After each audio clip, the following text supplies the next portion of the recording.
Bismillahirrahmanirrahim. Assalamualaikum warahmatullahi wabarakatuh. Alhamdulillah wassalatu wassalamu ala Rasulillah nabiyina Muhammadin wa ala alihi wa sahbihi ajma'in, amma ba'du. Baik teman-teman sekalian, insyaallah pada kesempatan kali ini kita akan melanjutkan kembali pembahasan dari kitab At-Tuhfatul Washabiyah fi Tashili Matnil Ajrumiyah yang disusun oleh Syekh Ahmad Ibnu Thabit Ibn Sa'id Al-Washabi hafizahullahu ta'ala. Dan kita masih membahas jamak taksir, ya, dimana di video sebelumnya kita telah jelaskan bahwa jamak taksir ini adalah salah satu tempat dimana ketika ia berposisi rofa, maka ia harus dirofakkan dengan harokat dhammah. Ya, jamak taksir itu ketika rofa harus dirofakkan dengan dhammah. Nah, yang jadi inti pembahasan pada kesempatan kali ini adalah jenis-jenis perubahan yang terjadi pada jamak taksir. Ya, sebagaimana kita ketahui bahwa jamak taksir ini adalah jamak yang tidak beraturan. Ya, huruf-hurufnya biasanya diambil dari huruf-huruf yang ada pada bentuk tunggalnya, bentuk mufradnya. Ya, kemudian diubah menjadi jamak. Nah, huruf-hurufnya ini kemudian dimodif sedemikian rupa. Terkadang ditambah hurufnya, terkadang dikurangi hurufnya, terkadang diubah harokatnya, terkadang ditukar harokatnya, dan seterusnya. Nah, sebenarnya ada berapa ya bentuk perubahan yang terjadi pada jamak taksir ini? Insya Allah di sini teman-teman akan temukan jawabannya. Tonton terus video ini sampai selesai.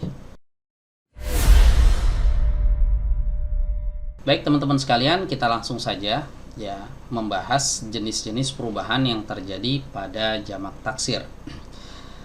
Berkata Syekh Ahmad Ibnu Thabit Ibnu Sa'id Al-Washabi di kitabnya ini, wa anwa'u taghyiril waqi'atu fi jumu'it taksiri sittatun la ghaira.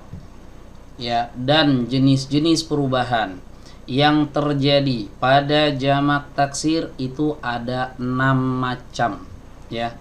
Ada 6 jenis perubahan, la ghair, tidak kurang tidak lebih. Ya, jadi totalnya setelah diteliti oleh para ulama dari mufrad diubah menjadi jamak, ternyata itu ada 6 pola, ada 6 jenis perubahan. Oke, kita langsung bahas saja. Al-awwal, yang pertama adalah at-taghyiru biziyadati 'alal mufradi min ghairi taghyiri syaklin. Ya, perubahan yang pertama adalah perubahan dengan cara menambah huruf dari bentuk mufradnya tanpa harus mengubah harokatnya. Ya, jadi cuma ditambah hurufnya saja. Ya, harokatnya tidak diubah-ubah. Ya, contohnya adalah kata sinwin. Ya, ketika dijamak menjadi sinwan. Ya, sinwin dijamak menjadi sinwanin. Ya, sinu ini terdiri dari 3 huruf bentuk mufradnya, shad, nun, waw. Ya, ketika dijamak menjadi 5 huruf, shad, nun, waw, alif, nun. Nah, pertanyaannya, ini bertambah apa berkurang? Ya, bertambah. Mufradnya 3 huruf, ya, jamaknya 5 huruf, bertambah. Nah, kalau kita perhatikan harokatnya diubah enggak? Harokatnya tetap tidak diubah. Shad dalam keadaan kasroh ketika mufrad. Ketika dijamak shadnya tetap kasroh, tidak diubah. Nunnya dalam keadaan sukun. Ya, sama ketika jamak nunnya dalam keadaan sukun. Ya, wawu ini kan huruf terakhir. Huruf terakhir itu bisa fleksibel, bisa dhammah, bisa kasroh, bisa fathah, tergantung posisinya dalam sebuah kalimat. Ya, kalau di sini wawunya difathahkan karena ada alif setelahnya. Ya, ingat ya kaidahnya, kalau ada huruf alif maka huruf sebelumnya itu wajib diharokati dengan harokat fathah. Jadi intinya perubahan yang pertama ini adalah perubahan dengan cara menambah huruf, ya, atas bentuk mufradnya. Ditambah entah 1 huruf, entah 2 huruf, ya, tanpa harus mengubah harokatnya. Harokatnya dibiarkan saja. Ya, contohnya ini ya, sinwin dijamak menjadi sinwanin. Baik, ini perubahan yang pertama, Kemudian perubahan yang kedua adalah at-taghyiru bin naqsi 'anil mufradi min ghairi taghyiri syaklin. Ya, perubahan ya dengan cara mengurangi huruf dari bentuk mufradnya tanpa mengubah harokatnya.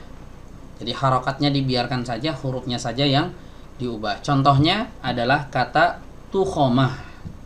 Ya, tukhomah ini bentuk mufrad, ketika dijamak menjadi tukhom. Ya, apa yang berkurang? Tak marbutohnya. Ya, dalam keadaan mufrad itu ada tak marbutohnya. Tukhomah ada tak marbutohnya. Ketika dijamak tak marbutohnya dihilangkan menjadi tukhom. Ya, paham ya teman-teman ya? Tidak ada harokat yang diubah di sini, hanya dikurangi saja hurufnya.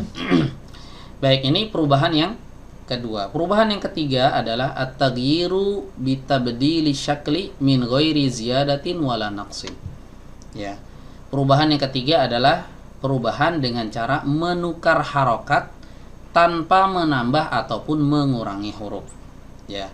Jadi hurufnya tetap tidak ditambah, tidak dikurang, hanya harokatnya saja yang diubah. Ya, contohnya asad. Ya, asad artinya singa. Ya, jamaknya adalah usud. Ya, usud artinya singa-singa gitu. Nah, asad dengan usud itu jumlah hurufnya sama. Ya, yang membedakan apa? Hanya harokatnya saja. Ketika dalam keadaan mufrad, a dan juga sinnya, huruf hamzah dan huruf sinnya ini difathahkan semua, fathah. Nah, ketika dijamak maka fathahnya ini diubah menjadi dhammah. Usudal ya, usud. Jadi asad menjadi usud. Nah, perubahan yang ketiga ini adalah dengan cara mengubah harokat saja tanpa menambah ataupun mengurangi huruf. Baik, kemudian perubahan yang keempat adalah at-taghyiru biziyadati 'alal mufradi ma'a taghyiri syakli. Yang keempat adalah mengubah dengan cara menambah huruf dari mufradnya disertai dengan perubahan harokat. Ya, bedanya dengan yang pertama apa? Kalau yang pertama hurufnya nambah, harokatnya tidak diubah. Kalau yang keempat ini hurufnya nambah, harokatnya juga diubah. Ya, contohnya seperti kata rojul. Ya, rojul artinya lelaki. Jamaknya adalah rijal. Ya, jamaknya adalah rijal. Rojul kita perhatikan di sini jumlah hurufnya ada 3. Ro, jim, lam. Ketika dijamak hurufnya bertambah menjadi 4. Ro, jim, alif, lam. Baik, kemudian kalau kita perhatikan harokatnya pun ternyata berubah. Rojul, huruf ro-nya tadinya di fathah, ketika dijamak menjadi rijal, ro-nya di kasroh. Huruf jim ketika dalam kondisi mufrad dia di dhammah, namun ketika dia dijamak menjadi fathah, rijal. Jadi di sini ada penambahan huruf dan juga ada pengubahan harokat. Baik, kemudian jenis perubahan yang kelima adalah at-taghyiru bin naqsi 'anil mufradi ma'a taghyiri syakli. Perubahannya dalam bentuk mengurangi huruf disertai dengan perubahan harokat. Nah, ini mirip-mirip dengan yang kedua. Ya, yang kedua juga sama ya, mengurangi huruf dari bentuk mufradnya. Bedanya apa? Bedanya di jenis yang kedua ini tidak ada perubahan harokat. Ya, sementara di jenis yang kelima ini selain mengurangi huruf juga ada pengubahan harokat di sana. Contohnya kata rasul. Ya, rasul artinya utusan. Ketika dijamak hurufnya berkurang, rusul. Rusul artinya para rasul. Ya, jadi jamak. Jadi banyak rasulnya. Nah, kalau kita perhatikan hurufnya itu berkurang. Rasul tadinya ada 4 huruf, ro, sin, wawu, lam. Tapi ketika dijamak rusul cuma 3, ro, sin, dan lam, wawunya hilang. Dan harokatnya juga berubah. Ro, su, huruf ro-nya di fathah ketika dalam keadaan mufrad, namun ketika diubah menjadi jamak, ya ro-nya berubah menjadi dhammah. Ya, rasul berubah ya.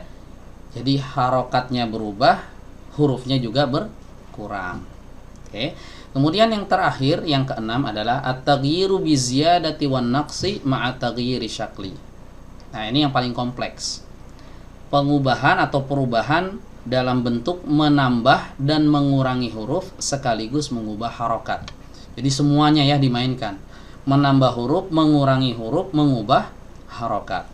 Ya, contohnya apa? Nahwu gulamin wa gilmanin. Gulam dan juga gilman. Ya, gulam ini bentuk mufradnya, gilman bentuk jamaknya. Nah, dari mana sisi perubahannya? Coba kita lihat di sini. Perubahannya itu dengan cara menambah huruf dan mengurangi huruf. Jadi di sini ada tambahan huruf. Setelah huruf mim, ya ini ada huruf alif dan huruf nun. Ya, di sini sisi penambahannya. Oke, kemudian pengurangannya dari sisi mana? Pengurangannya yaitu huruf alif yang terletak antara huruf lam dan huruf mim. Ya, ini dibuang. Ya, gulam setelah huruf lam, sebelum huruf mim harusnya ada huruf alif. Ya, tapi ketika dijamak menjadi ghilman. Nah, alifnya hilang. Dari lam langsung masuk ke huruf mim, harusnya dijeda dulu pakai huruf alif. Di situ sisi pengurangannya. Oke, kemudian perubahan harokatnya jelas. Huruf ghain yang tadinya dhammah diubah menjadi kasrah. Ya, makanya dijelaskan di sini lebih detailnya. Amma ziyadatu fi ghilman fabil alifi wan nun. Adapun tambahan pada kata ghilman, sisi tambahannya itu ada di mana? Di huruf alif dan huruf nun yang ada di akhirnya. Gulam huruf terakhirnya mim. Ya, ghilman huruf terakhirnya ditambah alif dan nun. Ini sisi penambahannya. Wa amman naqsu fa naqsul alifi allati kana ba'dal lami wa qablal mimi fil mufradi. Ya. Adapun sisi pengurangannya itu adalah mengurangi huruf alif atau membuang huruf alif yang mana ia terletak antara huruf lam, ya setelah huruf lam dan sebelum huruf mim pada bentuk mufradnya. Ya, alif yang ini teman-teman. Gulam, alif yang ada setelah lam dan sebelum mim ini dibuang. Ya. Ini dibuang. Dari lam langsung masuk ke mim, gilman. Ya. Amma taghayyuru syakl fa zahirun. Adapun perubahan harokatnya maka ini nampak jelas sekali. Gulam menjadi gilman, ini jelas sekali harokatnya, bisa kita lihat berubah. Fa'urifat anna alifa gilman ghairu alifi gulam.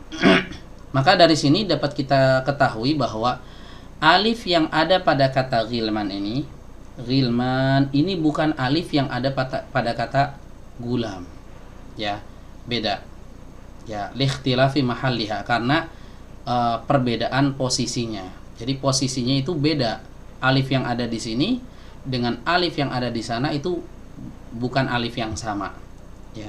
Jadi alif yang dibentuk mufradnya itu dikurangi, kemudian ditambah lagi alif yang ada setelah huruf mim pada bentuk jamaknya. Ya. Baik. Jadi kesimpulannya jenis-jenis perubahan yang ada pada jamak taksir itu ada 6 jenis. Ada 6 macam. Ya, kita ulang ya. Yang pertama adalah dengan cara menambah huruf tanpa mengubah harokat. Kemudian yang kedua, mengurangi huruf tanpa mengubah harokat. Kemudian yang ketiga adalah mengganti harokat tanpa mengurangi ataupun menambah huruf. Ya, kemudian yang keempat adalah menambah huruf dengan disertai merubah harokat. Ya, kemudian yang kelima adalah